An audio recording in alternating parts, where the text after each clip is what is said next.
Baik, oke. Bismillahirrahmanirrahim. Assalamualaikum warahmatullahi wabarakatuh. Selamat siang untuk yang beragama selain Islam. Jadi perkenalkan, nama saya Aun Nur Rohim. Saya adalah dosen biologi di Departemen Biologi Fakultas Sains dan Analitika Data ITS. Dan saya juga termasuk bagian dari Pusat Studi Infrastruktur dan juga Lingkungan Berkelanjutan di ITS. Untuk kali ini yang kedua kalinya saya mengisi webinar di Tunas Hijau. Untuk yang pertama saya sudah mengisi terkait dengan mikroplastik dan juga uh, apa namanya paparan ekotoksikologinya. Nah, sekarang saya akan mencoba untuk menjelaskan terkait dengan manajemen risiko terkait dengan kontaminasi mikroplastik di dalam pangan. Untuk paper ini atau untuk PowerPoint ini saya memasukkan beberapa partner. Jadi ini adalah partner-partner kami. Jadi kami ada bagian dari kegiatan Sustainable, salah satu kegiatan yang dibiayai oleh Uni Eropa. Jadi co-funded oleh Uni Eropa, yang saat ini ITS mendapatkan amanah untuk memberikan pemahaman terkait dengan Sustainable Blue, tepatnya Sustainable Blue Economy, untuk 3 tahun ke depan. Ini sudah masuk tahun kedua, dan salah satunya nanti mungkin kita akan melakukan sosialisasi dan juga workshop dengan sekolah-sekolah tertentu dan juga dengan para nelayan. Kemudian kami juga bagian dari peneliti yang termasuk dalam peneliti di Pusat Studi Infrastruktur dan juga Lingkungan Berkelanjutan yang ada di ITS. Oke, saya akan lanjut. Baik, tadi sudah dijelaskan oleh Pak Dwi Jitno. Salam kenal Pak Dwi Jitno. Pak Dwi Jitno ini adalah salah satu peneliti yang sangat kompatibel terkait dengan mikroplastik, karena beliau juga termasuk editor boardnya salah satu jurnal yang pernah saya masuki, Squalen. Sebentar, ini saya mau hapus di atas ini. Oke, saya review sedikit terkait dengan apa yang kita sebut dengan plastik. Jadi sudah dijelaskan oleh Pak Dwi Yitno secara lebih detail apa itu plastik. Ya, jadi plastik adalah salah satu produk polimerisasi sintetik ataupun semi sintetik. Jadi plastik yang tadi dijelaskan oleh Pak Dwi Yitno itu sudah ditemukan sekian ratus tahun yang lalu, kemudian berkembang dengan begitu pesat karena memang dibutuhkan, salah satunya karena mempunyai harga yang relatif sangat murah. Nah, salah satu mekanisme pembentukan plastik adalah mekanisme yang kita sebut dengan polimerasi. Itu suatu proses bereaksi molekul-molekul monomer bersama dalam suatu reaksi kimia untuk membentuk rantai polimer. Dengan konteks polimerasi seperti inilah, kemudian plastik itu menjadi sangat kuat, durable, dan relatif bisa bertahan lama. Salah satu contohnya adalah bisa Anda lihat di sini. Ini adalah polimerisasi dari alkena, di mana setiap ikatan rangkap monomer unit tunggal stirenanya tadi itu bereformasi menjadi suatu ikatan yang sangat kuat yang kita sebut nantinya dengan polistiren.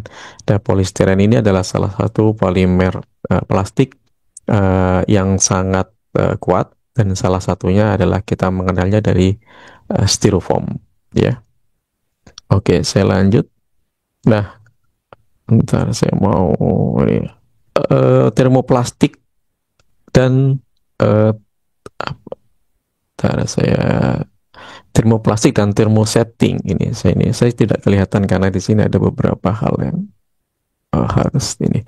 Oke, termoplastik adalah jenis plastik yang akan melunak jika kita lakukan pemanasan dan akan mengeras jika kita akan melakukan pendinginan. Dan ini adalah salah satu plastik yang saat ini mudah kita temukan di sekitar kita. Jadi termoplastik ini sangat mudah ditemukan di sekitar kita dalam bentuk bisa PET, PVC, HDPE, LDPE, PP, PS, dan lain sebagainya. Sementara ada juga tipe plastik yang lain selain termoplastik yang dia merupakan polimer yang tidak bisa kita bentuk ulang setelah nanti dia dipanaskan. yaitu dalam bentuk polyester, poliuretan, bakelit, kemudian juga ada namanya epoxy resin. Jadi ini adalah ragam-ragam plastik yang ada di sekitar kita. Jadi memang plastik ini dibuat untuk membantu dan mempermudah hidup manusia. Tapi setelah sekian puluh, sekian ratus tahun kemudian, maka efek samping dari plastik ini mulai menimbulkan dampak negatif sehingga perlu untuk kita kelola secara lebih baik. Salah satunya adalah yang dipermasalahkan terkait dengan plastik ini adalah degradasi plastik ini butuh waktu yang sangat lama. Ada yang sekitar belasan tahun, ada yang puluhan tahun, ada yang bahkan ratusan tahun. Tas kresek itu butuh waktu hampir kurang lebih 40 sampai 100 tahun. Dan itu betul-betul membuat sampah plastik ini menjadi meningkat sangat drastis yang menimbulkan masalah besar dalam konteks yang akan kita bahas lebih lanjut nanti adalah bagaimana plastik-plastik tersebut tidak bisa kita degradasi baik secara alami maupun secara eh, bantuan manusia yang kemudian dia berubah atau mengalami fragmentasi menjadi mikroplastik. Dan ini adalah salah satu contoh gambaran begitu berbahayanya plastik di lingkungan, terutama di laut, karena kebetulan kami di biologi ITS adalah biologi yang terkait dengan laut. Jadi dampak negatif plastik itu kalau pada penyu ini dia tersangkut oleh jala atau jaringnya nelayan sehingga tidak bisa keluar dan di sini dia tidak bisa bergerak dan ini sangat sangat membuat dia tersiksa karena dia membutuhkan waktu tertentu untuk dia mengambil udara di atas sehingga dia karena dia termasuk salah satu konteks yang bisa kita pahami sebagai spesies langka.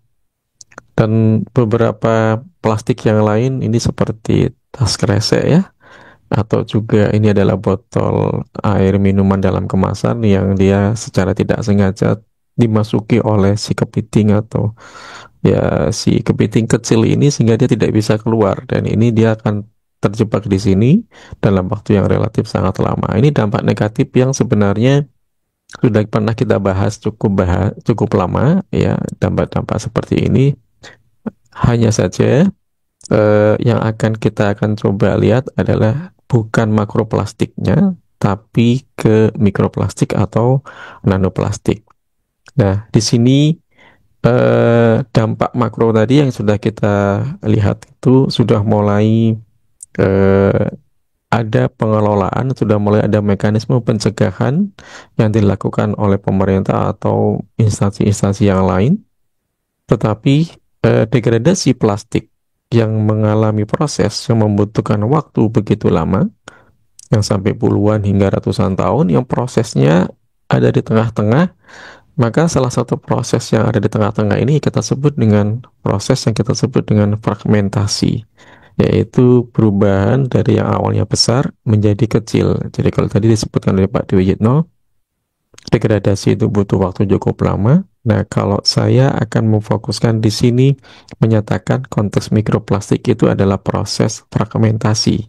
Proses fragmentasi menjadi ukuran yang lebih kecil yang nanti kemudian kita kenal dengan nama mikroplastik atau dengan nanoplastik atas dasar ukuran.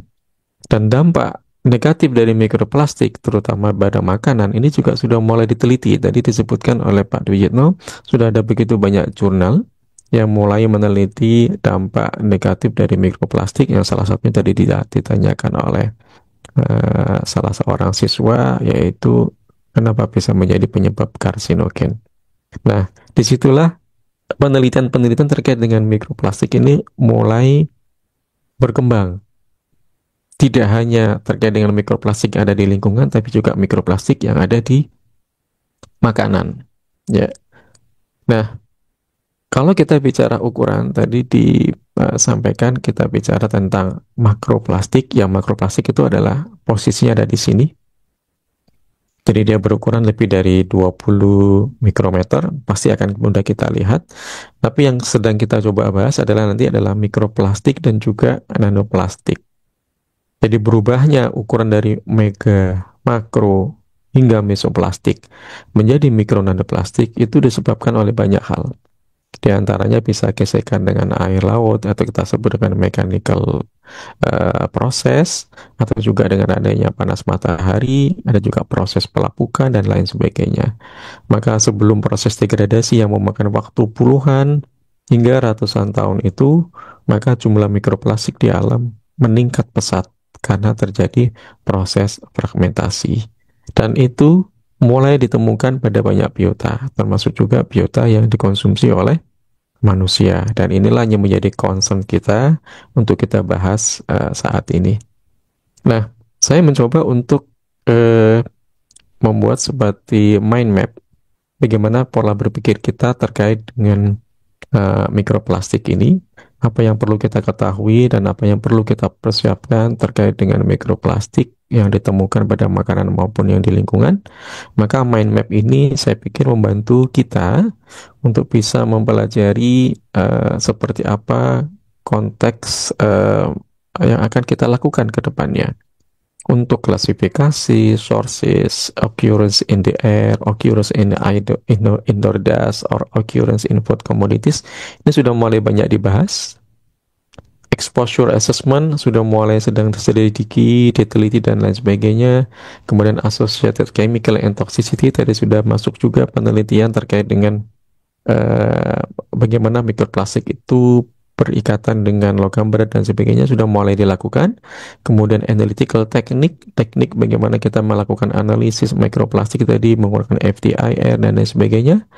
Kemudian adalah regulasi dan juga safety limits. Nah, posisi yang akan coba saya jelaskan ada di posisi ini, yaitu regulation and safety limits, kemudian human health risk, dan setelah itu baru kita masuk ke risk management option atau future topic terkait dengan penelitian nanti akan kita lakukan ke depannya.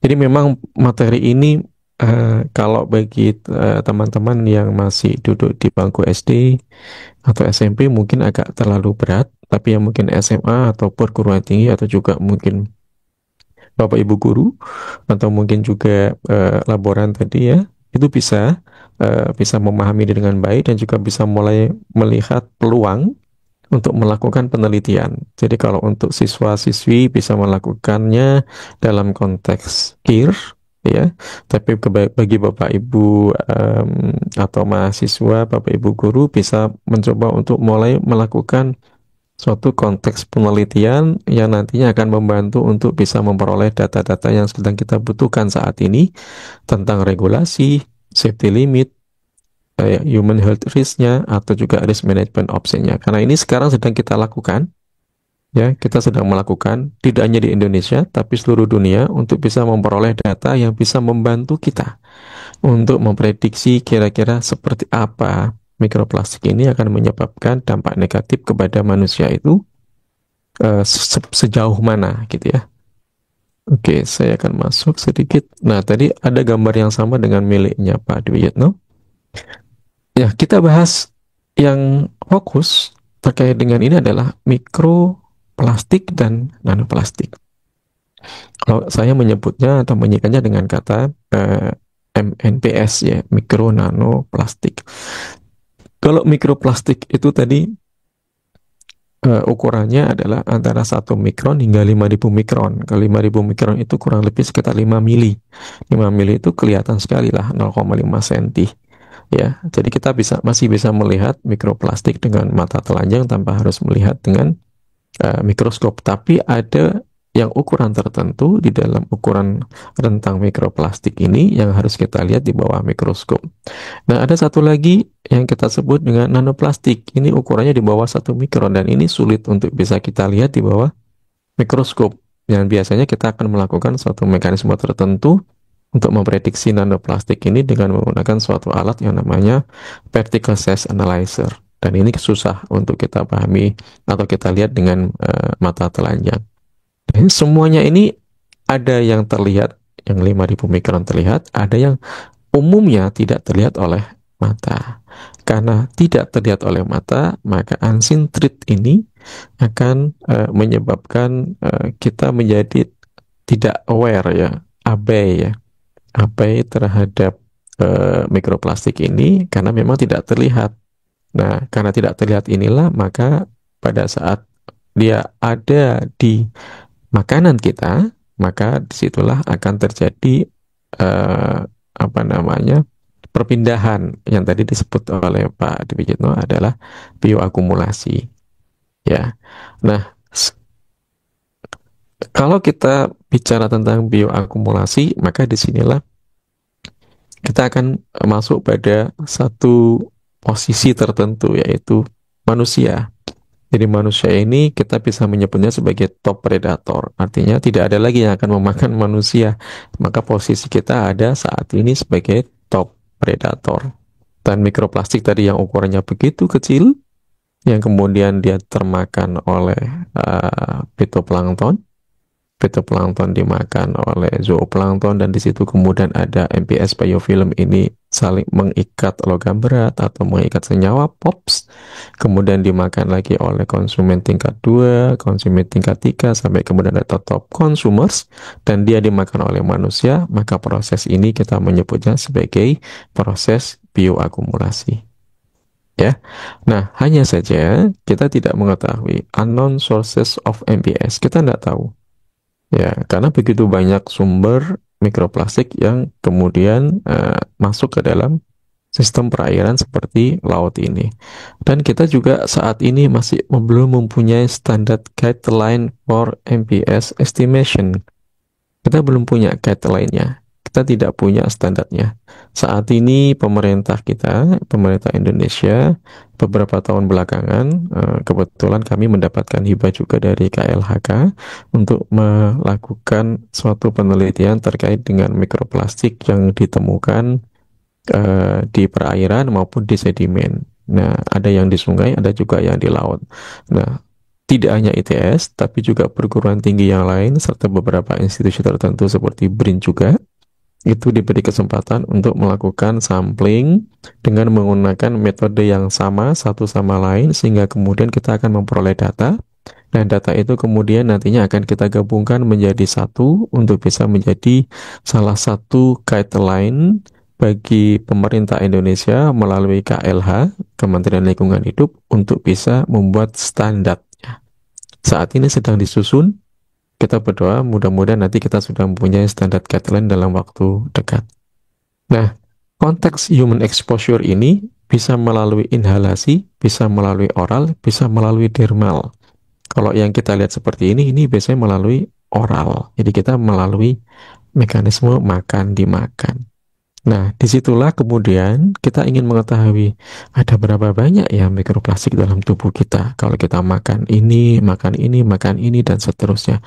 Atau kita melakukan pernafasan di lokasi A, B, dan seterusnya, kita memasukkan mikroplastik secara tidak sengaja. Maka disitulah kemudian saya tunjukkan di sini kita sedang mulai melakukan perhitungan yang kita sebut dengan estimated daily intake atau prediksi intake atau masukan harian untuk mikroplastik ini. Dan ini masih sedang kita kerjakan.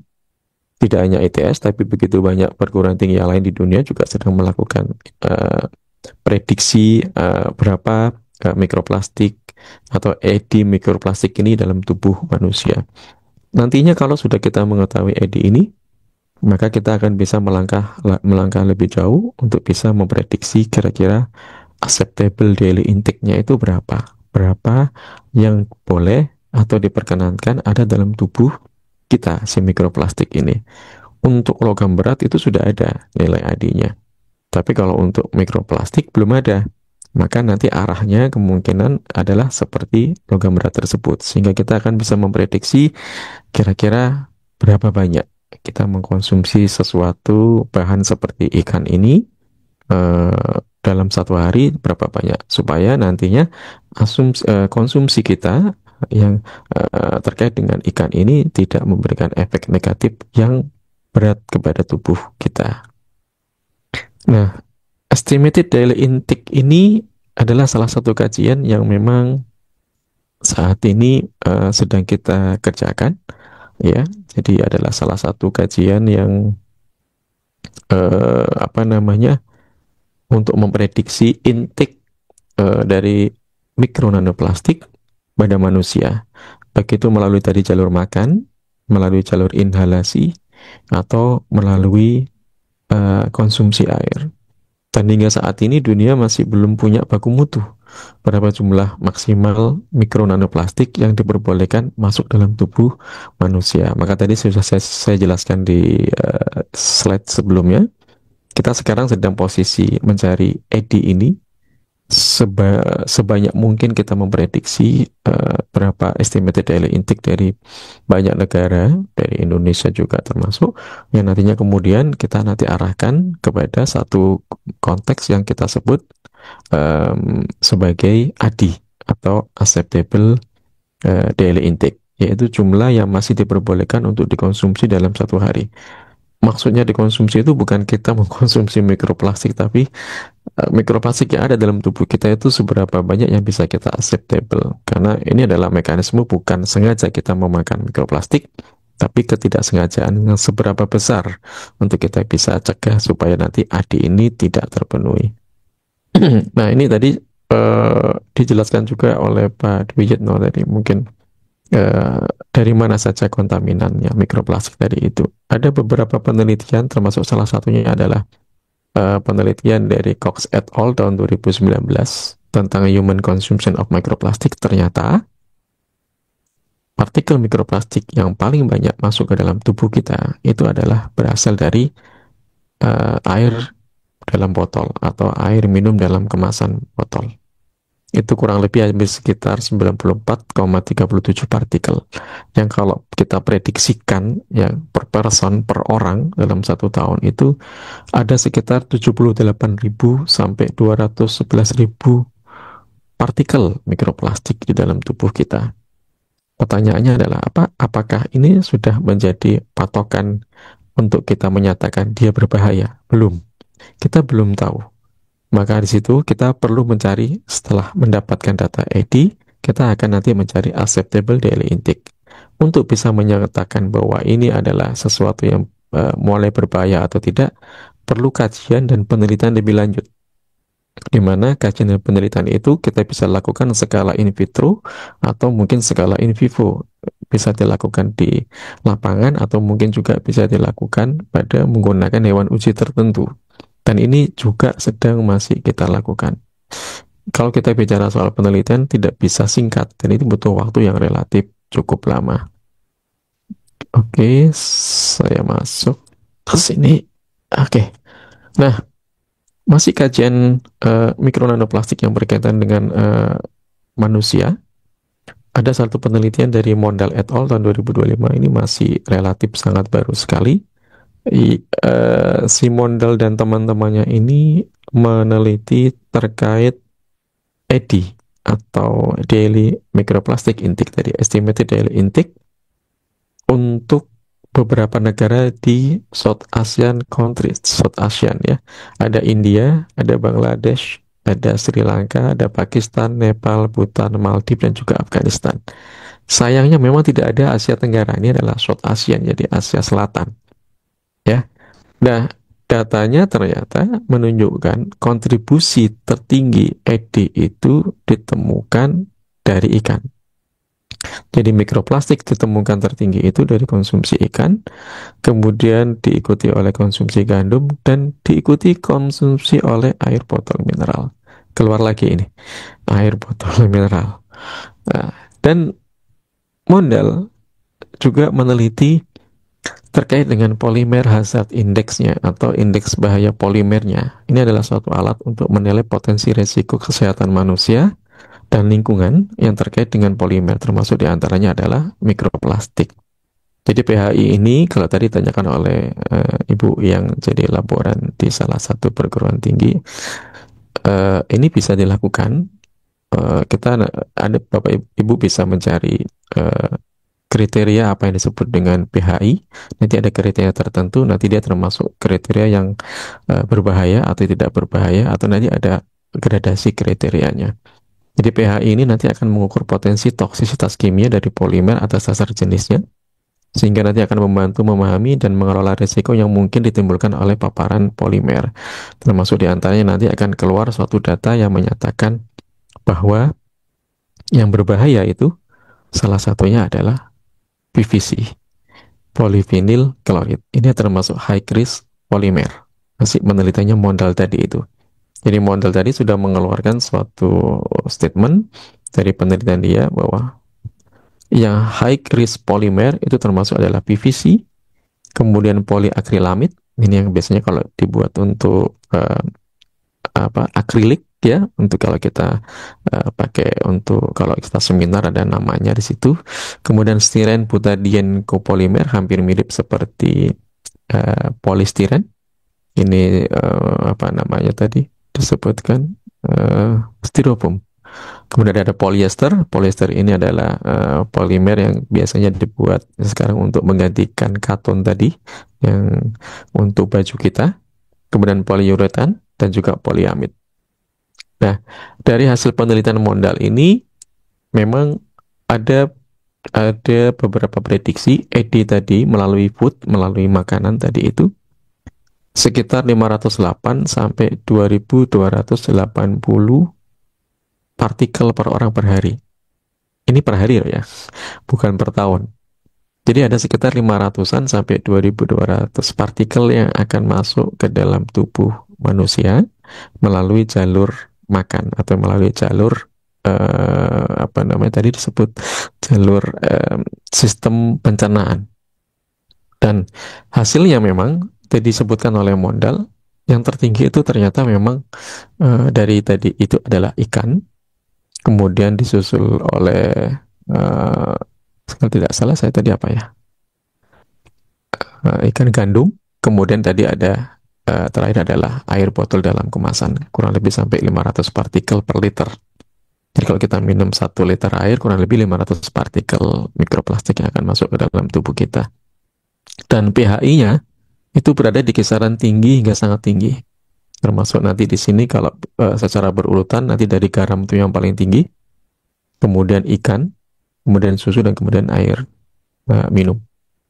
Dan dari sinilah kemudian kita bisa mulai melihat bahwa ada satu pola ya, ada satu pola penting yang bisa kita lihat, yaitu salah satunya proses makan dimakan ini menjadi salah satu proses penting sehingga kajian MNPS yang berkaitan dengan manusia itu, di mana manusia itu terpapar oleh mikroplastik itu melalui 3 cara, inhalasi, ingestion, skin contact, maka yang warna merah ini adalah yang paling berbahaya, yang paling banyak ya, yang paling banyak memasukkan mikroplastik ke dalam tubuh kita.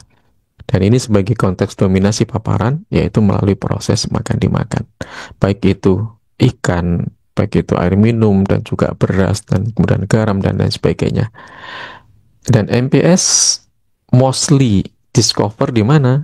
Ditemukan di mana? Ternyata paling banyak MPS itu ditemukan pada bagian gastrointestinnya ikan. Untungnya, nah ini untungnya kita tidak makan jeroannya ikan, kita tidak makan ususnya ikan, kita tidak makan. Yang justru makan itu adalah kucing, ya. Jadi untungnya memang kita tidak makan habis digestive tract-nya, ya, sehingga kita memang tidak akan begitu banyak mengakumulasi. Tetapi sekarang sudah mulai teridentifikasi bahwa MPS itu juga ditemukan atau teridentifikasi pada bagian otot atau kita menyebutnya flesh, daging ikan. Beberapa peneliti itu menyatakan bahwa tidak mungkin MPS itu ditemukan di daging ikan karena ukurannya relatif masih besar. Tetapi ada peneliti yang lain menemukan juga MPS ini pada daging ikan. Dan kalau nanoplastik mungkin, dan itu sangat mungkin sekali karena nanoplastik akan masuk dalam sistem peredaran darah dan disitulah kemudian akan bisa kita temukan di daging ikan. Nah, untuk MPS yang ditemukan di daging ikan itu saya juga melakukan penelitian, juga menemukan itu ukurannya kurang lebih sekitar 20 sampai 40 mikron. Dan itu memang ditemukan. Meskipun saya juga masih ragu-ragu apakah dia memang betul-betul ditemukan di daging itu pure di daging ikan, ataukah dia saat saya melakukan preparasi terjadi kontaminasi. Nah, itu masih sedang perdebatkan, tapi paling tidak kita tetap harus melakukan mekanisme aware. Dan kalau begitu, oh, berarti aman Pak, kita nggak usah makan ikan yang segar. Enggak, kita makan ikan asin. Enggak, jangan salah. Ternyata MPS juga ditemukan tidak hanya pada ikan segar, tapi juga pada ikan yang dikeringkan atau diasinkan. Konteks diasinkan inilah yang kemudian garam tadi memberi peran besar. Di antaranya untuk mengasinkan kita memerlukan garam. Dan disitulah proses pengalengan, proses scanning itu justru akan meningkatkan partikel mikroplastik yang ada di dalam tubuh kita. Dan ini akan menimbulkan health risk-nya pada manusia. Nah, apa saja health risk-nya pada manusia? Ada ada cukup banyak. Ya, dari penelitian Nelly et al. Di tahun 2023, dia tunjukkan dalam gambar diagram seperti ini. Jadi exposure-nya apa saja, paparannya dari dia minum manusia itu minum dari air botol mineral, makan ikan, dari botol susu tadi itu juga, kemudian dari lain-lain halnya, maka kemudian di sini ada mekanisme diduga, ada mekanisme toksisitas, ada mekanisme proses-proses yang mengarah kepada toksisitas, diantaranya ada namanya stres oksidatif, yaitu ketidakseimbangan antara molekul radikal bebas dan antioksidan dalam tubuh sehingga menyebabkan kerusakan pada sel. Kemudian ada juga kerusakan DNA. Nah, ini didefinisikan sebagai modifikasi DNA apapun yang akan merubah mekanisme pengkodean.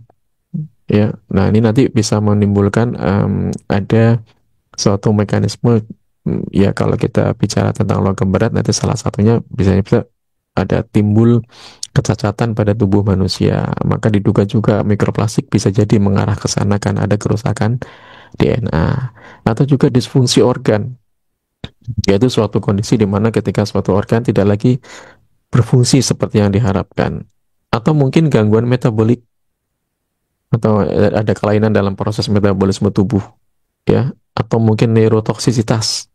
Ini mungkin memberikan gangguan pada fungsi sistem saraf, atau mungkin respon imun. Nah, nanti cara tubuh untuk mengenali dan melawan ancaman bakteri ini menjadi lemah, respon imunnya menjadi lemah. Atau juga terjadi toksisitas reproduksi dan juga perkembangan. Mohon maaf.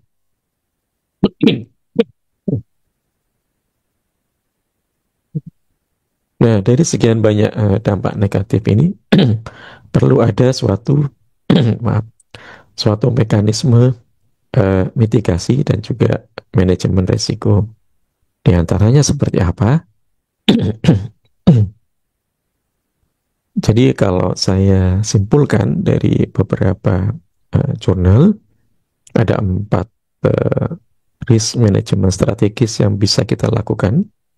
Di antaranya adalah yang pertama, kita perlu untuk mengurangi sumber utama mikroplastik. Ya, ini nanti akan kita bahas detail di slide berikutnya. Kemudian kita juga perlu untuk meningkatkan pemantauan dan juga deteksi. Ini seperti standarisasi analisis protokol MPS. Ini sudah mulai kita kerjakan dan sudah mulai kita standarisasi sehingga nantinya pada saat hasil yang kita peroleh itu menggunakan analisis standarnya, maka hasil itu bisa kita pertanggungjawabkan. Kemudian modernisasi teknik deteksi MPS tadi disampaikan oleh Pak Dwi Yitno, betul, melalui FDIR atau juga melalui mikroraman. Ya, yang terbaru saat ini kita sedang mulai melakukan dengan mekanisme pirolisis. Ya, kemudian ada preventikasi kontaminasi di laboratorium. Jadi pada saat kita mengamati mikroplastik di laboratorium, itu perlu kita preventifikasi jangan sampai nanti ada mikroplastik yang dari udara atau kita sebut dengan airborne microplastik itu masuk ke dalam sampel kita sehingga nantinya akan menimbulkan kontaminasi. Teknis-teknis ini saya pikir sudah mulai sering kita lakukan, sudah mulai banyak kita lakukan sehingga kita sudah akan memperoleh standar modernisasi dan juga preventikasi yang bagus. Yang ketiga adalah mengurangi paparan pada manusia. Nah, ini akan kita bahas lebih detail. Dan yang terakhir adalah penyempurnaan penelitian masa depan dan juga penilaian resiko. Kalau kita bahas sedikit detail, Jadi kalau kita lihat sedikit lebih detail seperti yang disampaikan oleh Pak Dwi Yitno, em, apa namanya, laundry. Oke. Untuk mengurangi sumber utama mikroplastik, salah satunya adalah kita mengurangi eh, kegiatan-kegiatan terkait dengan di laundry kita. Maksudnya laundry itu kita cuci baju ya dan sebagainya. Jadi sebagai salah satu sumber utama MPS di perairan itu adalah aktivitas laundry atau aktivitas pencucian baju. Maka di sini nanti mikroplastik dari jenis polyester akan menjadi salah satu eh, mikroplastik utama yang akan kita temukan di perairan nanti. Apa yang bisa kita lakukan? Ada satu, dua, tiga, empat, lima, enam, sampai 9 kegiatan yang bisa kita lakukan. Memang nanti dari 9 kegiatan ini tidak semuanya harus kita lakukan, tapi paling tidak kita meminimasi entah nomor satu, entah nomor dua, atau sebagian dari sekian 9 nomor ini. Seperti kita, apa namanya, mengurangi intensitas pencucian. Jadi kayaknya susah juga ya kita mengurangi intensitas pencucian ya. Jadi kalau dulu kita mencuci setiap kali kita habis pakai, sehari kita pakai, kita cuci, besok apa namanya, sekali kita pakai kita cuci, mungkin washless atau less often to save energy itu kita bisa lakukan ya, ya tidak satu hari, mungkin 2 hari baru kita cuci. Baru kita cuci. Jadi memang agak sedikit riskan, apalagi kondisi udara seperti kota Surabaya yang begitu panas, pasti kita akan sering berkeringat, pasti akan menimbulkan bau. Mungkin yang nomor satu ini bisa-bisa kita tidak bisa lakukan, tapi mungkin yang nomor dua bisa kita lakukan, yaitu spot clean clothes instead of a full wash cycle. Jadi untuk meminimasi penggunaan sabun, ini limit the amount of detergent, kita bisa melakukan spot clean. Jadi kita bisa kasih kucek-kucek dulu, nanti baru setelah itu kita masuk ke full wash cycle. Nah, full wash cycle juga diminta kalau bisa adalah yang pencucian dengan siklus pencucian yang paling pendek. Use shorter cycle. Jadi jangan yang terlalu lama.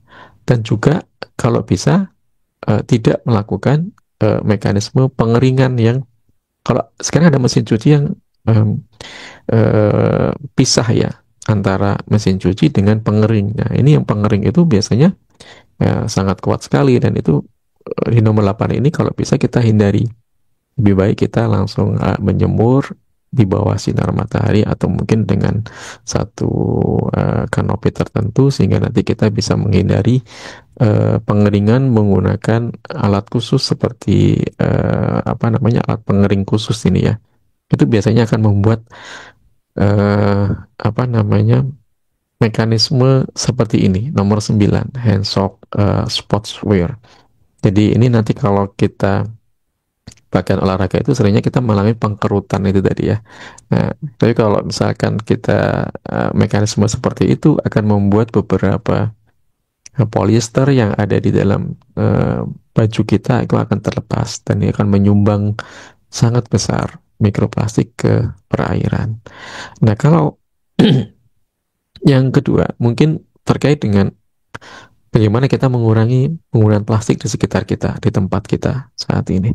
Jadi seperti yang tadi juga disampaikan, kita mencoba untuk mengurangi plastik seperti sendok, kemudian tempat piring, dan juga garpu. Ini kita hindari yang berbahan plastik supaya kita tidak, apa namanya, tidak terlalu banyak menggunakan banyak bahan plastik sehingga kita langsung buang ya. Atau juga kita reduce plastic in office tea atau office coffee ya, seperti ini. Umumnya kita menyebutnya dia sebagai single use plastik atau SUP. Dan kita diharapkan selalu bawa tumbler ya. Bu- Bukan tumbler yang plastik ya. Nah, plastik malah malah akan menimbulkan banyak mikroplastik dalam apa namanya, yang akan terlepas dari tumbler tadi, meskipun nanti dia BPA free ya, tapi itu masih ada dugaan kemungkinan mikroplastik akan terlepas dari situ. Tapi sebaiknya adalah tumbler dari logam atau dari stainless steel ya. Kemudian yang bagus ini yang nomor 5, sorry, yang nomor 9, share your successes, inspire others to act too. Saya baru menemukan kemarin ya, di tanggal 4 Juni itu saintis di Jepang itu sudah menemukan atau develop plastik yang bisa hancur atau yang bisa larut di air laut dalam hitungan jam. Jadi dia sudah membuat itu.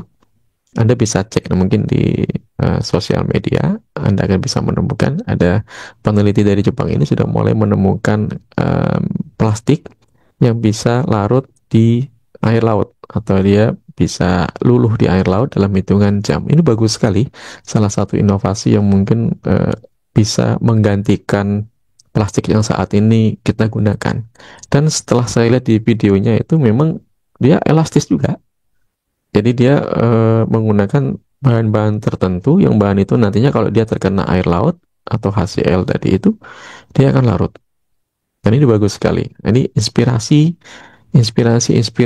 yang perlu kita lihat yang nantinya akan membuat kita punya satu apa namanya pemahaman penting terkait bagaimana kita bisa melakukan penelitian yang hampir sama dengan orang Jepang ini untuk bisa menemukan atau invent ya menemukan plastik yang sifatnya ramah lingkungan ya. So saya lanjutkan.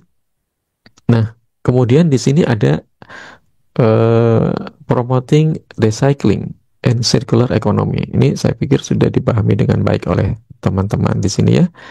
Jadi yang pertama kalau dulu kita recycle ya, tapi yang pertama sekarang reuse dulu deh. Ya, reviews dulu. Jadi kita tolak. Jadi kalau kita ditawari plastik untuk bahan makanan atau ditawari plastik untuk bahan tempat tertentu, kita kurangi.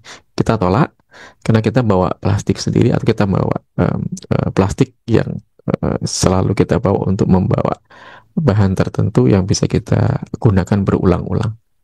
Seandainya pun kalau misalkan itu sudah ada plastiknya ya berarti kita reform ya kita gunakan untuk yang lain hal atau nanti kalau tidak kita reduce kita kurangi atau kita reuse sampai kemudian final destination sampai pada batas tertentu tidak bisa diapa-apakan maka dia akan menjadi waste. Oke, nanti kita akan melakukan mekanisme apa yang kita sebut dengan apa namanya landfill bisa landfill tapi ini adalah sudah pada batas yang paling akhir tidak bisa kita gunakan lagi. Nah konteks ini kita sebut yang kita dengan circular economy artinya pemanfaatan kembali. Kalau kita lihat dari gambar ini kalau linear economy berarti single use sekali pakai buang. Kalau recycling berarti ada yang kita recycle lagi dalam waktu yang lama, dalam waktu yang hampir singkat kita buang. Tapi kalau circular economy main di sini, muter terus ya. Jadi collection seperti ini. Jadi kan terus menerus hampir tidak ada waste-nya, hampir tidak ada waste-nya. Dan ini yang sedang kita lakukan saat ini. Dan ini yang dilakukan oleh Tunas Hijau yang mengupayakan untuk daur ulang plastik dan juga untuk meningkatkan kesadaran konsumen untuk mengurangi sampah plastik sejak awal, ini patut kita acungkan jempol. Dan ya, ini yang memang harus Anda lakukan semuanya. Kita tidak akan berhasil kalau kita tidak terus-menerus menyuarakan, melakukan mekanisme daur ulang, kemudian mengurangi sampah plastik dan lain sebagainya. Kalau kita abai sedikit, nanti biasanya akan timbul terus-menerus penggunaan plastik ini.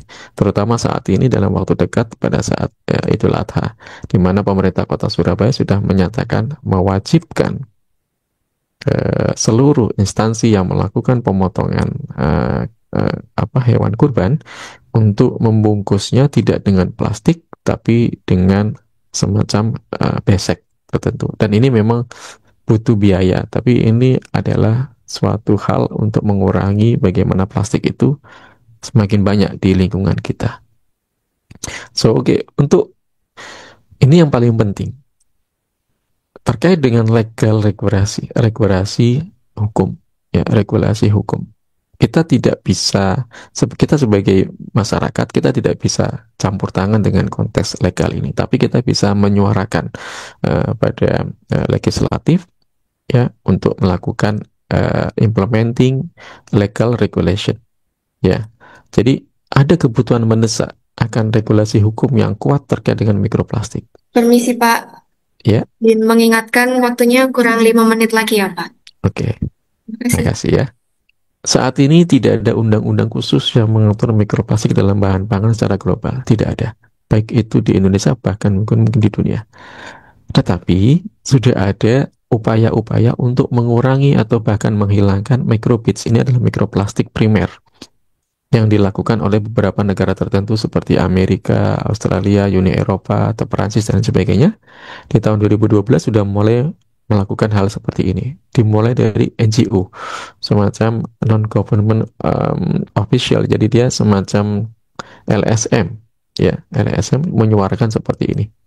Dan sampai dengan tahun 2023 sudah mulai ada 18 negara yang sudah mempunyai have legislated atas dasar konteks ini, tapi hanya untuk bagian tertentu yaitu ini, bukan secara umum.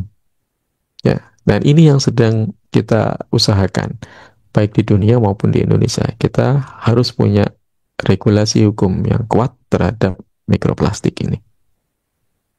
Nah, kemudian tadi sudah saya sampaikan bahwa drinking water, ya, drinking water merupakan main sources di mana exposure MPS itu paling tinggi masuk pada manusia. Baik itu dari tap water atau dari air yang dikelola atau diolah oleh seperti PDAM, atau mungkin drinking bottle water atau mungkin air minuman dalam kemasan. Dan ini penting sekali untuk bisa kita pahami. Sederhana saja. Kita perlu hindari minum dari botol kemasan plastik, apalagi kalau terpapar oleh matahari. Contohnya apa?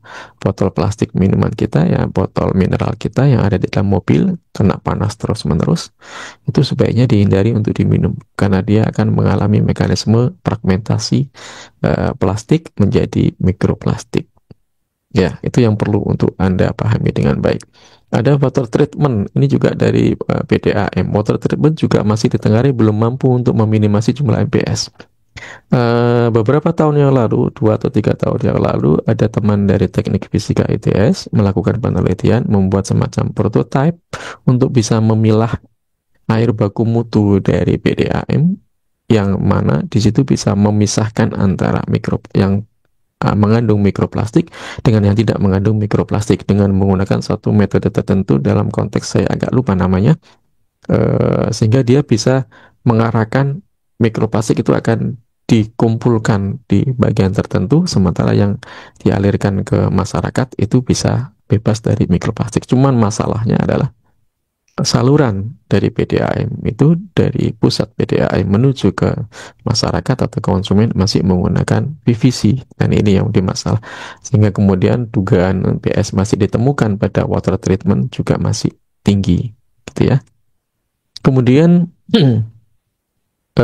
terkait dengan apa namanya, ikan, seafood dan lain sebagainya yang merupakan kontributor utama mikroplastik tadi, maka tentu juga perlu kita kurangi paparan itu dengan cara tadi memprediksi apa namanya, estimated daily intake, dan juga mungkin mengurangi. Karena kita tidak harus tidak makan, tapi kita mengurangi, ya, kita mengurangi baik itu mungkin seafood dan lain sebagainya, terutama setelah data-data dari penelitian tadi itu sudah mulai ada, maka kita bisa kurangi karena nanti akan ditakutkan ada beberapa macam problem-problem kesehatan pada tubuh kita, gitu ya, daging, telur dan sebagainya.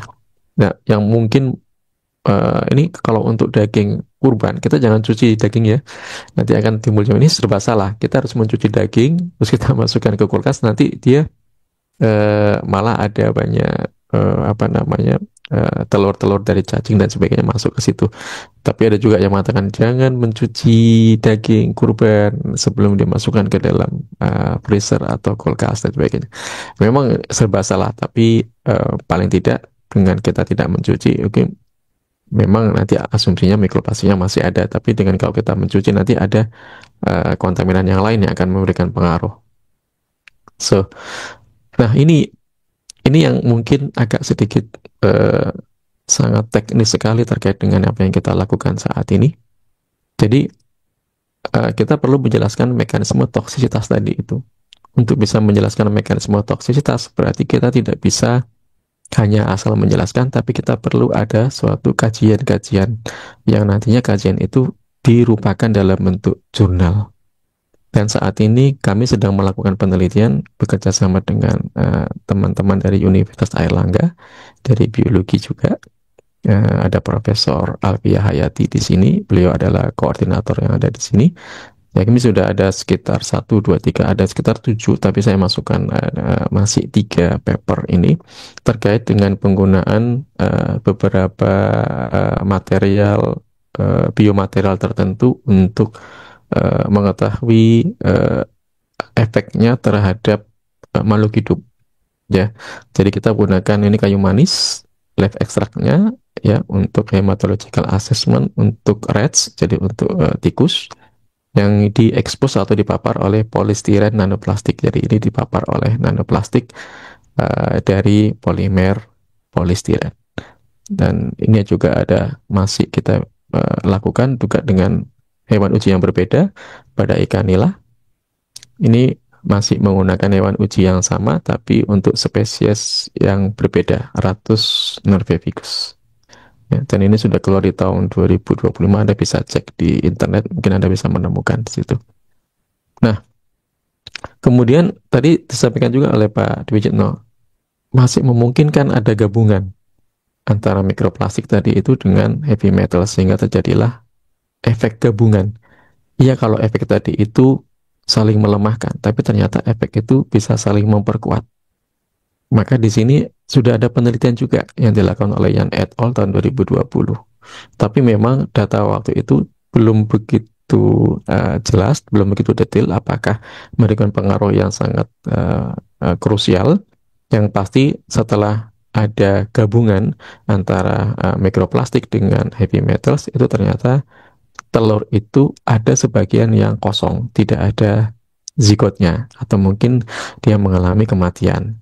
Jadi kalau yang kontrol itu normal, yang ada paparan dengan mikroplastik dan juga heavy metals itu ternyata tidak ada telurnya atau zigotnya kosong. Jadi tidak ada zigotnya. Jadi ini mungkin penelitiannya yang dilakukan oleh Ian et.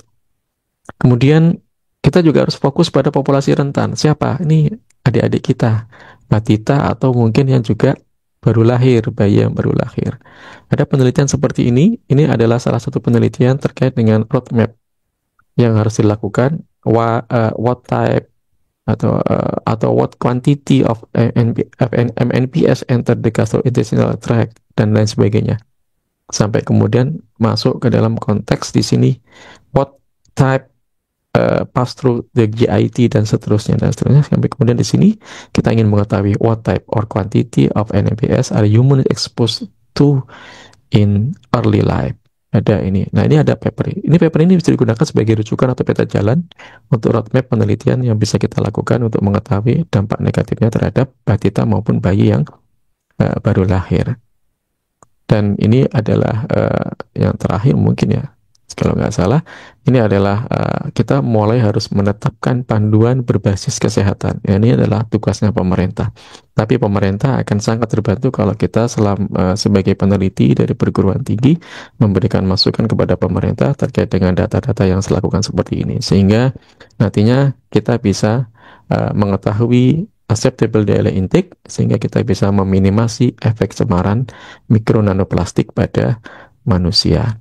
Dan jika nanti itu sudah datanya sudah cukup banyak, maka sekedar contoh saja seperti inilah risk management strategis yang nantinya akan bisa keluar dalam bentuk suatu kebijakan yang dikeluarkan oleh pemerintah.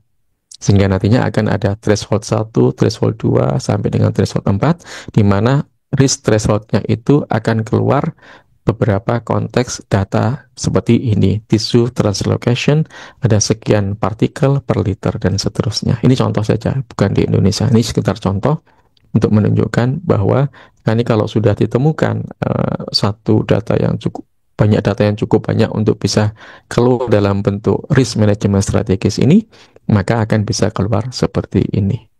Ya, sehingga nanti masyarakat dapat mempersiapkan diri untuk mengikuti prosedur baku dari pemerintah secara bersama-sama dan sesuai dengan standar arahan. Saya pikir seperti itu. Terima kasih banyak. Saya akhiri. Wassalamualaikum warahmatullahi wabarakatuh. Waalaikumsalam.